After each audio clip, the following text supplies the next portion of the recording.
আমি রাসূলের সন্তান সন্ততিদের মধ্যে একজন। আর রাসূল সাল্লাল্লাহু আলাইহি ওয়াসাল্লামের সন্তান সন্ততিদের মধ্যে কারো পরিচয় চতুর্থ হিজরি শতাব্দীর পরে ইন্ডিকেট করা যায়নি, সেটি ইন্ডিকেট করা হয়নি। বিভিন্ন জন বিভিন্নভাবে দাবি করছে, কিন্তু এই দাবির জন্য কোনো এভিডেন্স, কোনো দলিল কেউ উত্থাপন করতে পারেনি। কারণ হচ্ছে শিয়াদের ধারণা হচ্ছে সর্বশেষ তাদের যে ইমাম আবুল হাসান আল আশকারী, যাকে তারা ধারণা করছে যে মাহদী আল মুনতাজার, তাদের ধারণা হচ্ছে তার বয়স তখন 4 বছর। তিনি সিরদাব সামুরাতে তিনি আত্মগোপন করে গেছেন। আসলে তিনি মারা গিয়েছেন, কিন্তু শিয়াদের ধারণা হচ্ছে তিনি আত্মগোপন করে গেছেন। এবং তাকে বলা হতো যে তিনি হুসাইন রাদিয়াল্লাহু তাআলা সর্বশেষ বংশধরদের মধ্যে একজন, কিন্তু এই ধরনের বংশ তালিকা সর্বশেষ পর্যায়ে আর মেনটেন করা হয়নি। বিভিন্নভাবে বিচ্ছিন্ন বিক্ষিপ্ত হয়ে যাওয়ার কারণে এই বিষয়টি আসলে পরবর্তী সময়ে আর এভাবে মেনটেন করা হয়নি।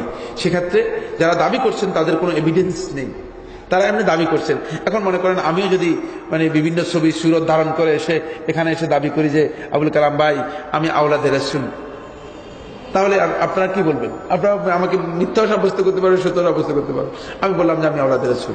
অথবা এখন তো এই যুগ বের হয়েছে, কেউ এসে বলতে পারে যে আমি গতকাল স্বপ্নে দেখেছি রাসূল সাল্লাল্লাহু আলাইহি ওয়াসাল্লাম আমাকে বলছে তুমি আওলাদে রাসূল ঘোষণা করে দাও তোমাকে, এটাও দাবি করতে পারে, ঠিক কিনা? সুতরাং এগুলো কোনো আশ্চর্যের বিষয় নয়। মানুষ পথভ্রষ্ট হলে যা করে সেগুলো আগে করে যাচ্ছে। প্রাকৃতিক দুর্যোগ যেমন আগুন লাগা, ভূমিকম্প ইত্যাদি অতি জরুরি বিষয়। মসজিদে মাইকে প্রচার করা যাবে কি না? মসজিদের মাইক প্রচার করার জন্য নয়, হারাম। এই মসজিদগুলো এই জন্য তৈরি করা হয়নি। রাসূল সাল্লাল্লাহু আলাইহি ওয়াসাল্লাম কি জন্য মসজিদগুলো ইন্নামা বুনিয়াত হাযিহিল মাসাজিদ, এই মসজিদগুলো লিইকামাতিস সালাহ ওয়া যিকরিল্লাহ ওয়া লিইবাদাতি লিল্লাহ, আল্লাহর ইবাদতের জন্য, তিলাওয়াতুল কোরআনিল কারীম। মসজিদ কেন তৈরি করা হয়েছে, মসজিদের উদ্দেশ্য অবজেক্টিভ কি, সেটা স্পষ্ট করে দিয়েছেন। সুতরাং এই কাজগুলো মসজিদে ঘোষণা করা যাবে না। মৃত্যু সংবাদ প্রচার করা যাবে কি? মৃত্যু সংবাদ প্রচার করতে এমনিই রাসূল সাল্লাল্লাহু আলাইহি ওয়াসাল্লাম নিষেধ করেছেন। আবার যদি মসজিদের মধ্যে হয় সেটা হারাম, জায়েজ নেই, এটি শুদ্ধ কথা নয়, ভুল। অনুবাদ: আজ আমি তোমাদের জন্য তোমাদের দিন পরিপূর্ণ করলাম। এর দ্বারা যদি ইসলাম পরিপূর্ণ হয় তাহলে তার পরবর্তী রাসূল জীবিত থাকাকালে যে শরঈ দিক নির্দেশনা এসেছে এগুলো দ্বারা কি অপরিপূর্ণতা প্রমাণিত হয় না? না, রাসূলুল্লাহ সাল্লাল্লাহু আলাইহি ওয়াসাল্লাম এরপরে যে জীবিত ছিলেন, এরপরে নতুন কোন শরীয়তের বিধান অবতীর্ণ হয়নি। সমস্ত উলামায়ে কেরামের ঐক্যমত সাব্যস্ত হয়েছে, এর জন্য নতুন কোনো বিধান দেওয়া হয়নি। রাসূলুল্লাহ সাল্লাল্লাহু আলাইহি ওয়াসাল্লাম অল্প কিছুদিন জীবিত ছিলেন এবং এই অল্প কিছুদিন রাসূলুল্লাহ সাল্লাল্লাহু আলাইহি ওয়াসাল্লাম দ্বীনের যেই বিধানগুলো অবতীর্ণ হয়েছে সেগুলোর বয়ান করেছেন, সেগুলোর প্রচার করেছেন। নতুন কোনো বিধান সেখানে আসেনি। এর মাধ্যমে না। একজন প্রশ্ন করেছেন, জনক আলিম আমাকে জানান যে মাযহাব মানা ওয়াজিব, ওয়াজিবের সংজ্ঞা কি? মাশাআল্লাহ, আপনি আগে প্রশ্নের উত্তর পেয়ে গিয়েছেন যে মাযহাব মানা ওয়াজিব, এটা মেনে নিয়েছেন। এখন ওয়াজিবের অর্থ বুঝতে পারেন নাই। ওয়াজিব বাধ্যতামূলক। ওয়াজিব এবং ফরজ একই অর্থে ব্যবহৃত হয় তাকে। ওয়াজিব বলতে তিনি বুঝিয়েছেন যে আপনাকে অবশ্যই মাযহাব মানতে হবে, মাযহাব না মানলে আপনি গুনাহগার হবেন। ফিকহুল হানাফিতে, হানাফি মাযহাবের মধ্যে ওয়াজিব বলতে বোঝায় এটি বাধ্যতামূলক বিষয়। যদি কেউ কোনো কারণে পরিহার করে তিনি গুনাহগার হবেন, তার এই কাজটি শুদ্ধ নয়। এটা যদি কোনো আলেম বলে থাকেন এই ওয়াজিব কে করেছেন তাকে একটু জিজ্ঞেস করে নেবেন। এটি ইমাম আবু হানিফা রাহমাতুল্লাহ আলাইহি করেন নাই, কোনো ইমামও করেন নাই, রাসূলুল্লাহ সাল্লাল্লাহু আলাইহি ওয়াসাল্লাম করেন নাই, সাহাবীরাও করেন নাই, তাবেঈরাও করেন নাই, ইমাম আবু হানিফা রাহমাতুল্লাহ আলাইহি করেন নাই। এই ওয়াজিবটা কে করেছেন সেটা তার কাছ থেকে জেনে নেবেন। কত সালে ওয়াজিব হয়েছে সেটাও জেনে নেবেন। এটি একটি ডাহা মিথ্যা ফতোয়া, কোনো বন্ধু দিয়ে থাকলে ভুল ফতোয়া দিচ্ছেন, তিনি না বুঝে বলছেন, তার এই বুঝ তৈরি হতে হবে। এটি কোনো আলেম ফতোয়া দেন নাই। কারণ মাযহাব হচ্ছে অভিমত, ব্যক্তির গবেষণা। আবুল কালামের গবেষণা, সাইফুল্লাহর গবেষণা, আবু তাহেরের গবেষণা, অমুকের গবেষণা, এটি গবেষণা মাত্র, আর কিচ্ছু না। অপিনিয়ন, অভিমত। সুতরাং অভিমত এবং গবেষণা, আমার বন্ধুগণ, এই অভিমত এবং গবেষণা বিভিন্ন ধরনের হতে পারে। এই গবেষণা অন্য কাউকে কোনো ব্যক্তি তার গবেষণার জন্য বাধ্য করা হারাম, জায়েজ নেই। এটি সমস্ত উলামায়ে কেরামের ঐক্যমত সাব্যস্ত। ইজতিহাদে কোনো ব্যক্তি কাউকে বাধ্য করতে পারবে না, কোনো ব্যক্তি না।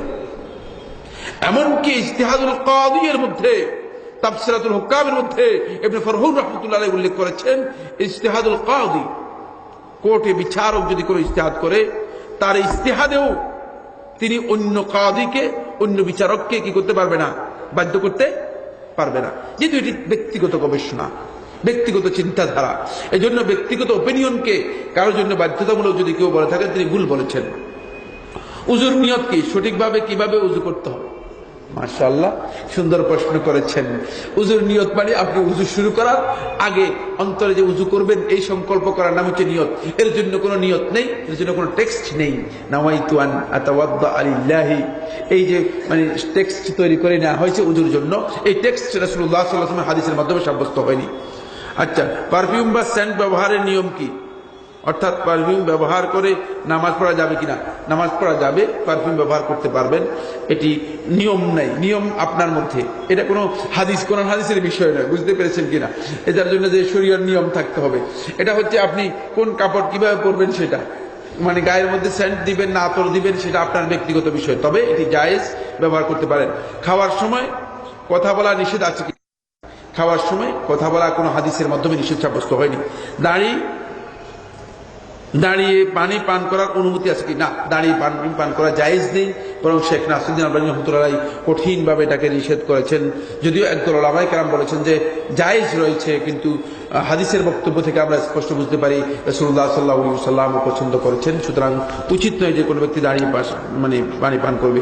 সিয়াম অবস্থায় মশার কয়েল ব্যবহার, সিয়াম অবস্থায় মশার কয়েল ব্যবহার করতে পারবেন, মশার কয়েলের মাধ্যমে সিয়াম নষ্ট হবে না। অনেক হুজুর বলেন বিদাত দুই প্রকার, ভালো বিদাত, মন্দ বিদাত। না, এটা ভুল কথা বলছেন। ভালো বিদাত আর মন্দ বিদাত হয় কিভাবে? বলে কাজটা খারাপ কিন্তু ভালো, এটা কোনোদিন হতে পারে না। বিদাত শব্দটাই মজমুম, তিরস্কৃত, মানে কাজটা খারাপ। এই কথা বলার পরে সেটাকে দুনিয়ার কোনো ব্যক্তি যদি বলেন এটি হাসানা, উত্তম, এটা ভুল বলেছেন। হারাম কিন্তু ভালো হারাম, এটা কোন ধরনের কথা বলছেন? এটা হতে পারে না। বিদআতকে আল্লাহ রাসূল সাল্লাল্লাহু আলাইহি ওয়াসাল্লাম এক বাক্যে এত কঠিন একটি হুকুম দিয়েছেন, যেটা দুনিয়ার কোন কাজে রাসূলুল্লাহ সাল্লাল্লাহু আলাইহি ওয়াসাল্লাম হুকুম দেন নাই। ইরবাদ ইবনে সারিয়া রাদিয়াল্লাহু তাআলা বর্ণিত ইবনে মাজাহ সহিহ হাদিসের মধ্যে রাসূলুল্লাহ সাল্লাল্লাহু আলাইহি ওয়াসাল্লাম বলেছেন, ইন্না শাররাল উমুরি মুহদাসাতুহা, সবচেয়ে নিকৃষ্ট কাজ হচ্ছে আল্লাহর এই জমিনে, সেটি হচ্ছে বিদআত, সবচেয়ে নিকৃষ্ট কাজ। এখন যেটা সবচেয়ে নিকৃষ্ট কাজ, এটাকে আপনি ভালো করবেন কিসের ভিত্তিতে? রাসূল সাল্লাল্লাহু আলাইহি ওয়াসাল্লামের বক্তব্য তো আর ভালো পাওয়া গেল না। এখন আপনি কিভাবে ভালো করবেন সেটা আপনি দায়িত্ব নিয়ে ভালো করতে হবে, বুঝতে পেরেছেন কিনা? আল্লাহ রাসূল সাল্লাল্লাহু আলাইহি ওয়াসাল্লামের বক্তব্যের মাধ্যমে এটাকে ভালো বলার কোনো সুযোগ নেই।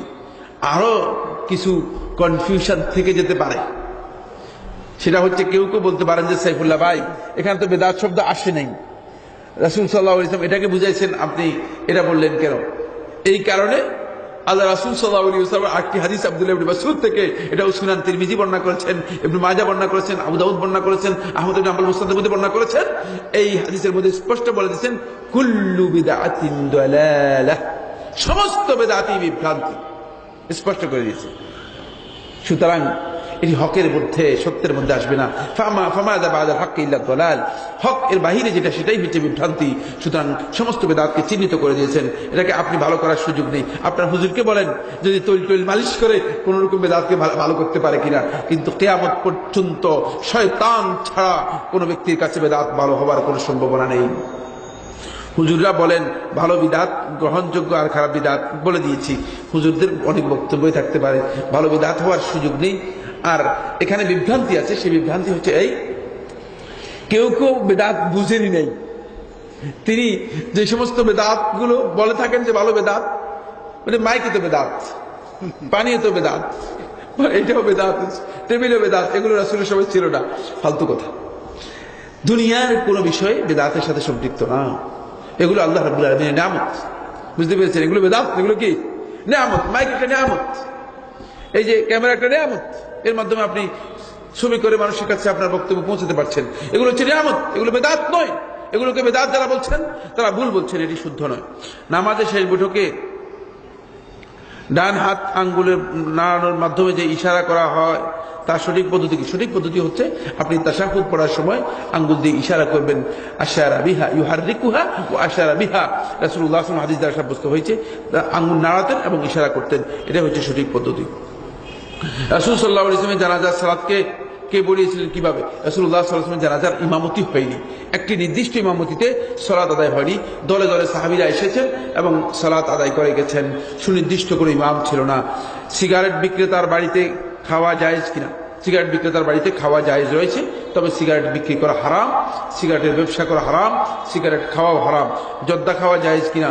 জর্দা খাওয়া হারাম, জর্দা খাওয়া জায়েজ নেই, এটা সিগারেটের চেয়েও ভয়ঙ্কর, সিগারেটের চেয়েও ক্ষতিকর, কোনো সন্দেহ নেই। জাযাকুমুল্লাহু খাইর।